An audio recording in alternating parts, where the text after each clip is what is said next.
Buenas noches, profesor. El día de hoy voy a exponer sobre las limitaciones del diagnóstico clínico tradicional frente a las nuevas tecnologías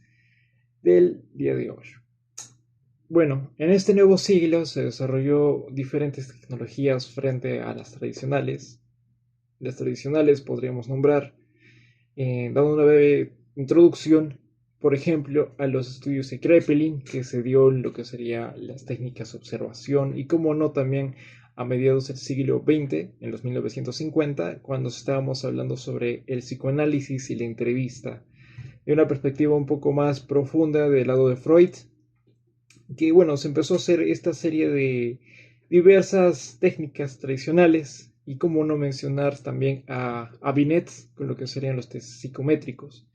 Tecnologías que bien conocemos, tanto en la literatura psicológica, que nos dan a conocer de que siempre tuvieron limitaciones en su momento y también en ese mismo siglo una correspondiente crítica. Asimismo, estaríamos hablando sobre las diversas evoluciones que fueron avanzando dentro de este tiempo y agregado a ello sobre lo que sería eh, exponer cómo avanzó hasta el día de hoy, que es una visión bastante panorámica, porque por ejemplo, en lo que sería de Kraepelin, en la observación, las técnicas de observación y también las técnicas de, eh, también de entrevista se veían un poco limitadas. En la observación, una crítica muy seguida es de que se daba mucho a la intersubjetividad de lo que es el paciente y también la intersubjetividad que podría tener el entrevistador al interpretar todas estas señales. En lo que sería el psicoanálisis, lo mismo, en la parte de que si hablábamos de algunas teorías sobre la infancia o de lo que serían los pacientes frente a las actitudes que pueden presentar en el día de hoy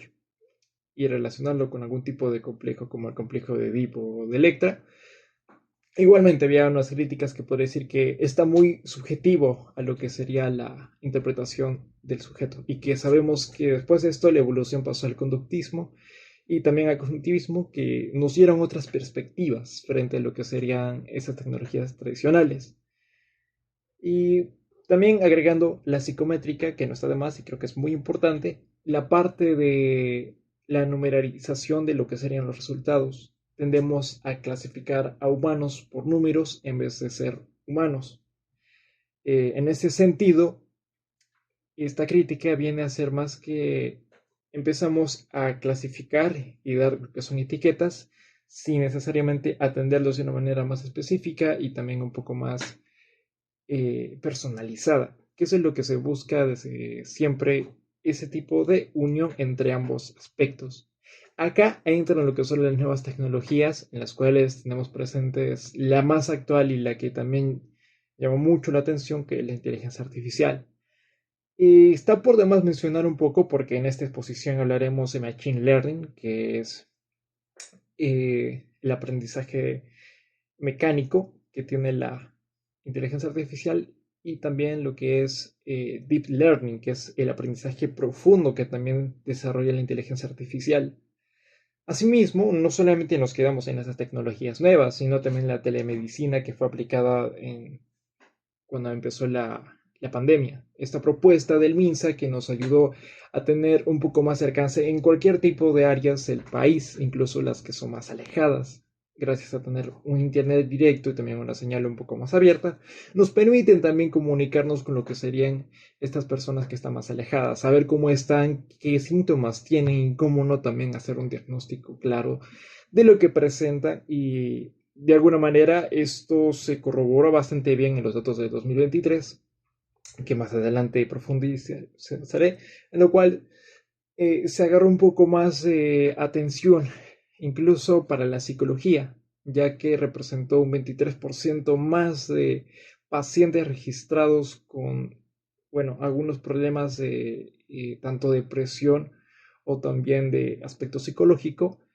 frente a otros como cardiovasculares o otros tipos de síntomas un poco más fisiológicos a aspectos psicológicos. Y bueno, esto empezando también y dándole también ahora las limitaciones que existen entre estos grandes ámbitos de estudio, que es en la inteligencia aspecto físico y, como no, también el aspecto de la validación, que aunque haya pasado el tiempo,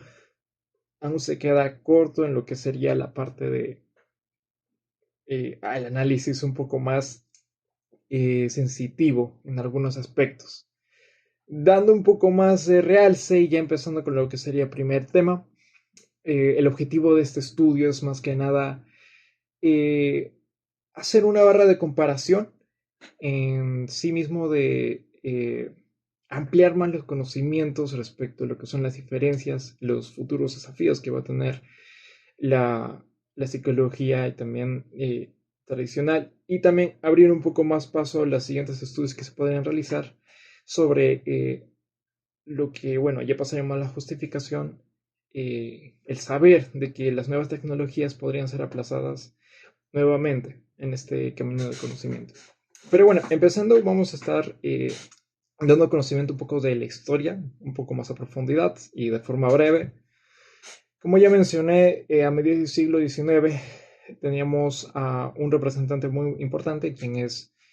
Kraepelin, el cual nos dio una clasificación de lo que serían los trastornos y también algunas técnicas como la observación clínica, y también esta evolución pasó a ser una herramienta un poco más de interés en lo que sería la identificación de trastornos, y como no, también ayudaría bastante a lo que sería más adelante, entre 1950 y los 2000, la evolución constante que tuvo el DSM-5. El DSM-5 es bastante importante en esta situación debido a que nos va a ayudar una recopilación e información de lo que sería diversos trastornos mentales, enfermedades, síndromes, y como no, esto sería la base de también organizar toda esa información y también catalogarlas, categorizarlas y entenderlas más a profundidad. En, en eso mismo, también dejando de lado el juicio que teníamos en ese entonces, tanto los psicólogos o los psiquiatras, respecto a algunos síndromes o algunos trastornos. Por ejemplo, en el autismo se catalogaba anteriormente, dando un caso un poco más histórico. Los nazis, había un psiquiatras que normalmente catalogaban a las personas con Asperger, que naturalmente tienen algún problema, no tenía mucho control sobre ellos, entonces por consecuencia los sacrificaban de alguna manera. Eso en aspectos históricos, pero también reales, pero que luego, más adelante, evolucionamos y de alguna manera, ya en 1952 se avanzó con lo que serían los derechos de los humanos después de estos eventos y también la responsabilidad de la ciencia frente a lo que sería el aspecto social. Pero bueno, avanzando un poco más, también tenemos que hablar sobre las limitaciones de lo que serían las entrevistas clínicas, la cual nos da mucho a entender los diferentes problemas que, bueno, existen en la parte del entendimiento de lo tradicional. Como ya mencioné en la introducción un poco más equiparable a lo que serían el enfoque teórico de este estudio, un psicólogo que podría catalogarse en el ámbito cognitivo-conductual podría centrarse en aspectos o conductas más observables. Igualmente, como nombré a Kraepelin, podría ser interpretaciones bastante variadas. Y además el enfoque psicodinámico nos da para interpretar de diferentes maneras. Asimismo, que la parte del diagnóstico depende bastante de la información que estaríamos requiriendo. De tal manera de que este pequeño problema que existe es la parte de la intersubjetividad que nosotros tenemos como entrevistadores y también de cómo se estaría evaluando a las personas. Además de que existen los sesgos cognitivos por parte tanto del entrevistado y del entrevistador, que es algo bastante común, en el cual siempre fue como un tema de crítica y también de análisis. Y bueno, también la parte ya del paciente, de la parte de la comprensión mismo, de lo que sería del test y también de la entrevista, lo cual de alguna manera demostró que hay limitaciones bastante amplias respecto a las tradicionales, pero que de algún modo nosotros también evolucionamos en adaptarnos. Entonces, Pasando a esto, también estaremos hablando un poco más en el tema de las limitaciones de escalas, que es otro tema muy importante al analizar, en el cual podemos decir que dentro de las primeras veces que se empezó a utilizar las evaluaciones psicométricas, las primeras críticas fueron más que nada de la falta de análisis un poco más personalizado, sino que se reducía bastante a lo que sería el informe de la persona. Además de que su dependencia del autoinforme igualmente daba mucho que pensar en la parte de que una evaluación psicométrica, si bien puede evaluar una área en específico, estaría ignorando muchos valores bastante importantes. Por ejemplo,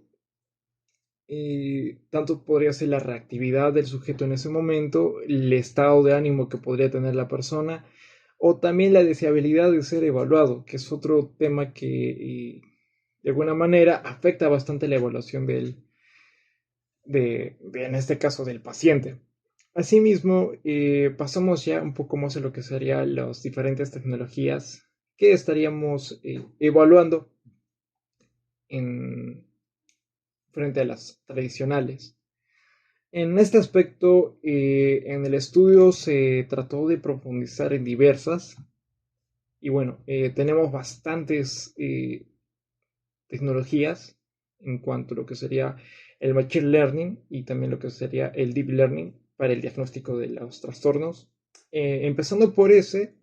se registró bastantes estudios con lo que sería la precisión del diagnóstico. Y bueno, lo que lanzó los resultados fue que estas mismas poblaciones que podrían ser analizadas, había tanto poblaciones, por ejemplo, de la selva como de la sierra, pero estarían diversificando mucho sus resultados. Y asimismo la información de la inteligencia artificial frente a estas dos tenía de alguna manera una baja variabilidad, bueno, una baja validez, de tal modo de que la inteligencia artificial no puede ir bien con lo que será análisis de poblaciones diversas, por ejemplo. Sin embargo, en casos individuales se registró que se hay un diagnóstico alto en lo que sería el análisis de datos. Y también lo que sería la parte de la intervención sería baja en ese momento.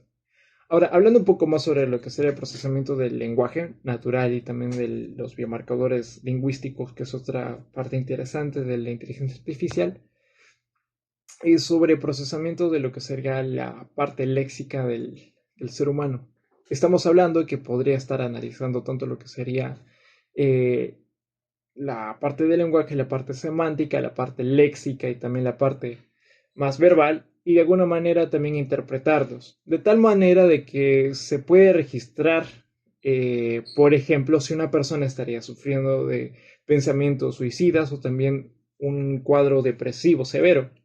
De tal manera de que registro del diagnóstico de, también del discurso de una persona que sufre de depresión supera el 85% bueno, de diagnóstico, pero falla en lo que sería la parte de la emotividad. A esto me refiero que la inteligencia artificial no es capaz de detectar lo que serían algunos gestos visuales y también no logra interpretar lo que serían interpretaciones microgestuales y también microfaciales, los cuales eh, se ven representados como una clara deficiencia. Pero sin embargo en la parte técnica y en la parte teórica es un poco más superior. De esto pasamos a lo que sería fenotipado digital y monitoreo ecológico. A esto nos referimos a lo que sería la recolección de datos y también el análisis en tiempo real. En este caso se clasificó en lo que sería diferentes tipos de pacientes, eh, pacientes con TDAH, personas que tienen depresión, personas que tienen ansiedad y enfermedades que, bueno, trastornos que son bastante comunes y que tienen baja comorbilidad. Entonces, en este análisis que se dio, pues se registró una alta capacidad de análisis y también de identificación. Sin embargo, acá lo que falló de cierta manera es la parte de las enfermedades o los trastornos que tienen alta comorbilidad. Como comorbilidad me refiero a que son ya las enfermedades que, bueno, trastornos que podrían tener otros trastornos por dentro y pues es un poco más complicado tener un diagnóstico un poco más preciso. Y bueno, en este caso el desafío que se tendría es la parte de la complejidad del análisis de lo que serían los trastornos y por otra parte también la validación per se. Bueno, con esto pasaríamos a otro de lo que sería un avance tecnológico, que serían los modelos del lenguaje a gran escala en altas poblaciones y también su rol en el diagnóstico psiquiátrico. Este análisis se registró en España y utilizaron lo que sería la inteligencia artificial de ChatGPT, esto entre 2023 y 2025. En este análisis de estudio, pues se registró de que los trastornos pueden diagnosticarse de manera teórica. Los trastornos que sean delimitados nos dan bastantes resultados. Y bueno, también comparándolo con lo que sería el anterior, con el fenotipado digital, también demostró igualmente, correlacionando ambos estudios, de que cuando se hace a grandes rasgos, a grandes poblaciones, en otras palabras, la comorbilidad le juega un poco en contra en lo que serían los modelos de lenguaje a gran escala. En otras palabras, no identifica totalmente a estas poblaciones con su respectivo trastorno. Pero bueno, en este caso también estaríamos hablando los recientes implicaciones éticas y los desafíos que tendría la inteligencia artificial y las nuevas tecnologías que están apareciendo detrás de ella. En ello es la parte de la incorporación de la inteligencia artificial a lo que sería el análisis de datos y también la parte de intervención. En un estudio que se realizó en Perú, bueno, se registró una evaluación a psiquiatras sobre la identificación de casos de trastornos frente a la inteligencia artificial. Lanzó que la inteligencia artificial de manera teórica tuvo 90% de precisión, mientras que psicólogos y psiquiatras peruanos registraron resultados entre 70 y 80% de exactitud. Y bueno, en acá nos fijamos que este examen que se realizó, esta evaluación, era teórico y pues lanzó que si efectivamente la inteligencia artificial tiene un análisis bastante sólido en la parte teórica, en la parte práctica de los psiquiatras falla bastante. Y nos dimos cuenta de esto por lo que serían la parte del análisis que realiza en el fenotipado y también en lo que sea procesamiento del lenguaje. Asimismo, esta implicación que entra en la parte de la ética, en la cual una inteligencia artificial no podría intervenir en lo que sería un tratamiento a un paciente o pasar por un caso de un psiquiatra, debido a que la inteligencia artificial no está capacitada para lo que sería la intervención y también la interpretación de lo que sería el estado del paciente. Frente a un psiquiatra que sí tiene lo que sería una teoría más estable y también la adaptabilidad per se y humana con otro humano, pues suele ser más alta y se demuestra en lo que sí hizo esta comparativa teórica técnica y también práctica. Bueno, en otra parte está también entre lo que sería la deshumanización de la atención, debido a que una inteligencia artificial estaría reemplazando a un ser humano. Y además de ello, la implicación algorítmica, que pasa a ser si una inteligencia artificial pueda de alguna manera equivocarse. Y esta implicación ética de que si se equivoca y le pueda recetar de manera equivocada una receta a una persona que no tiene ese diagnóstico, pues pasaría a un discurso ético bastante complicado, un dilema ético bastante grave. Si el programador tiene la culpa o si no también quien dio lo que sería la propia inteligencia artificial. Y bueno, para concluir y finalizar, afirmamos que el diagnóstico clínico tradicional de alguna manera aún sigue presente con lo que sería los análisis y las entrevistas y más que nada la intervención que se le da a los pacientes. Y bueno, de alguna manera que da las oportunidades asimismo relacionadas con la intersubjetividad del sujeto paciente, la variabilidad diagnóstica que se podría dar y también la dependencia de lo que sería el autiforme, que es bastante válido, pero que también se va limitado a lo que sería a estos mismos ventajas, que si bien puede ser bastante intersubjetiva, pues se dificulta bastante en esclarecer objetivamente cuál es el problema, cuál es la enfermedad o el trastorno que sugiere tener el paciente. Frente a ello, la inteligencia artificial ofrece también, como en la evolución de la historia, una tecnología que podría ayudar a socavar y arreglar unos espacios en blanco que podría tener la tecnología tradicional o el diagnóstico tradicional en este caso, que en este caso sería la parte del análisis de datos en gran escala, el análisis teórico individual de lo que serían los pacientes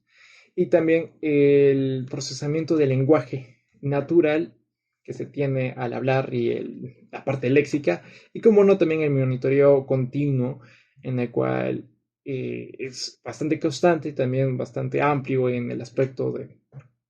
de recolección de datos, como hemos visto en el fenotipado. Y bueno, también hemos catalogado que no toda esta tecnología es perfecta. Sin embargo, aprendemos de que al unir tanto la parte de intersubjetividad del sujeto y también la parte del análisis analítico y crítico de lo que es la inteligencia artificial, unidas empezarán a dar una nueva revolución a lo que sería la psicología y la psiquiatría en el Perú y también en el mundo. Eso sería todo. Muchas gracias por atender a esta exposición y por su tiempo.